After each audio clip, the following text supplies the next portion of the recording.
Bismillahirrahmanirrahim. Assalamualaikum warahmatullahi wabarakatuh. Alhamdulillah hadana li hadza wa ma kunna linahtadiya laula an hadanallah. Asyhadu an la ilaha illallah wahdahu la syarika lah wa asyhadu anna Muhammadan abduhu wa rasuluh. Allahumma shalli ala Muhammad wa ala ali Muhammad kama shallaita ala Ibrahim innaka Hamidum Majid. Saudaraku pemirsa yang dirahmati Allah Subhanahu wa taala. Ketika kita berbicara tentang kesalahan, tak ada gading yang tak retak. Tak akan ada kita manusia ini lepas dari kesalahan. Karena Rasulullah Shallallahu Alaihi Wasallam telah sabdakan, "Kullu bani Adam khata'un, wa khairul khata'in tawwabun."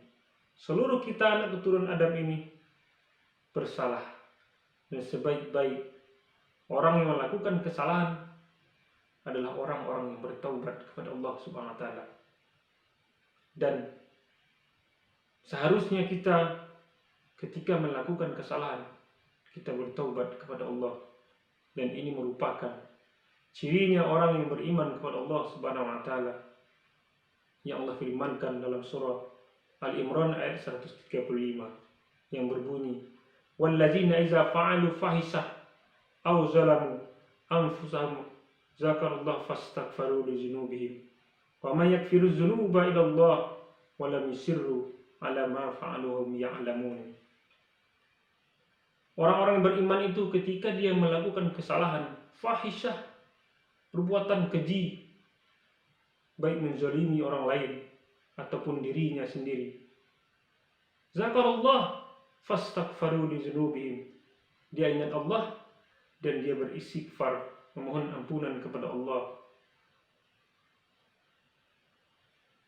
Wa may yaghfiru dzunuba illa Allah,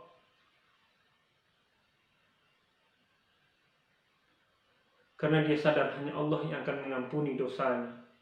Wa lam yusirru ala ma fa'alu wa hum ya'lamun, dan dia tidak meneruskan perbuatan fahisyah maksiatnya itu, dan dia bertobat kepada Allah dengan mengiringi taubatnya itu dengan penyesalan.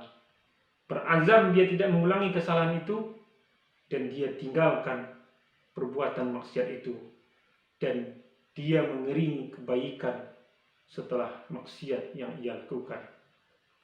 Saudaraku yang dirahmati Allah Subhanahu wa taala,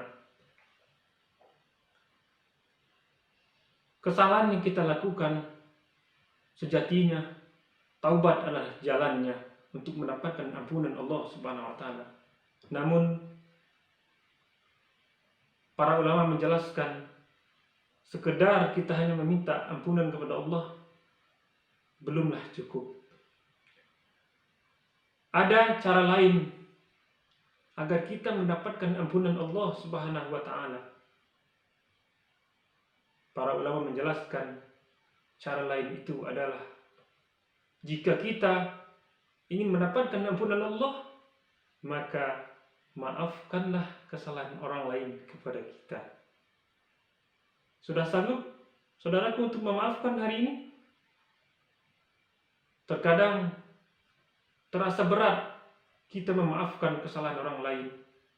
Padahal ketika kita mengukur kesalahan kita kepada Allah Subhanahu wa taala, tentulah lebih banyak kesalahan kita, kesalahan yang kecil, yang sedang, bahkan kesalahan yang besar, bahkan kesalahan yang mungkin terulang dan terulang, yang mungkin kita telah katakan bertaubat namun terulang kembali. Namun Allah tetap memaafkan kesalahan kita itu. Maka cara lain ini harus kita tempuh agar Allah memaafkan kesalahan kita, yaitu maafkanlah kesalahan orang lain. Apa dalilnya?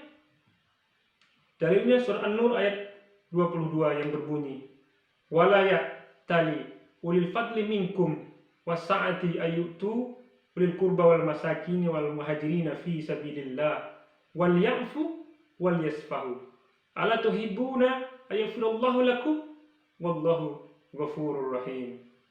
Dan janganlah orang-orang yang mempunyai kelebihan dan kelapangan di antara kamu bersumpah bahwa mereka tidak akan memberi bantuan kepada kerabatnya, orang-orang miskin, dan orang-orang yang berhijrah di jalan Allah. Dan hendaklah mereka memaafkan dan berlapang dada. Apakah kamu tidak suka bahwa Allah mengampunimu? Dan Allah Maha Pengampun, Maha Penyayang. Saudaraku yang dirahmati Allah Subhanahu wa taala, di balik surah ini ada kisah sahabat terbaik Rasulullah Shallallahu alaihi wasallam, Abu Bakar As-Siddiq bersama Mistah, kerabatnya yang miskin. Sahabat Abu Bakar ini memberikan asupan makanan kepada Mistah. Sekian lama dia memberikan bantuan kepada Mistah yang miskin ini. Dan kita ketahui kedermawan sahabat ini dalam berbuat kebaikan. Ketika fitnah melanda anaknya tercinta Siti Aisyah radhiyallahu anha, difitnahnya melakukan perzinahan yang dihembuskan oleh Abdullah Ubay bin Salul, gembong munafikun yang benci kepada Rasulullah, kepada sahabat. Dan sayangnya fitnah yang belum tentu kebenarannya ini, Mistah, kerabat terdekatnya yang dia berikan asupan makanan oleh Abu Bakar As-Siddiq, ikut menyebarkan fitnah yang belum tentu kebenarannya. Betapa sakit, bukan? Saudara terdekatnya, orang yang telah ia bantu, ketika fitnah melanda keluarganya, seharusnya dia membela keluarganya, namun dia ikut menyebarkan fitnah itu. Dan sampailah ke telinga Abu Bakar As-Siddiq bahwa Mistah ini ikut menyebarkan fitnah ini.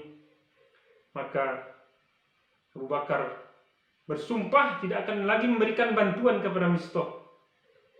Maka turunlah ayat ini menegur sahabat Abu Bakar As-Siddiq. Wal ya'fu wal yasfahu. Maafkanlah dan berlapang dadalah. Ala tuhibuna ayyafirullahu lakum? Apakah engkau tidak suka Allah memaafkanmu? Maka mendengar ayat ini, kita ketahui keimanan sahabat terbaik ini, sami'na wa ata'na. Saat itu juga, aku ingin ampunanmu ya Allah. Hari ini juga aku maafkan Mistah. Dan hari itu juga dia membayar atas sumpahnya dan melanjutkan memberikan bantuan kepada Mistah. Subhanallah, begitu indahnya, begitu mudahnya sahabat terbaik ini memaafkan kesalahan orang yang telah berbuat salah kepadanya. Oleh karena itu, ayat ini juga memerintahkan kepada kita agar kita memberikan maaf kepada orang yang berbuat salah kita jika kita ingin mendapatkan ampunan Allah Subhanahu wa taala. Saudaraku yang dirahmati Allah Subhanahu wa taala, oleh karena itu, mari kita jadikan teladan Abu Bakar As-Siddiq ini dalam memaafkan kesalahan saudaranya, orang yang telah diberikan bantuan dan ikut menyebarkan fitnah, dan dia memaafkan kesalahannya.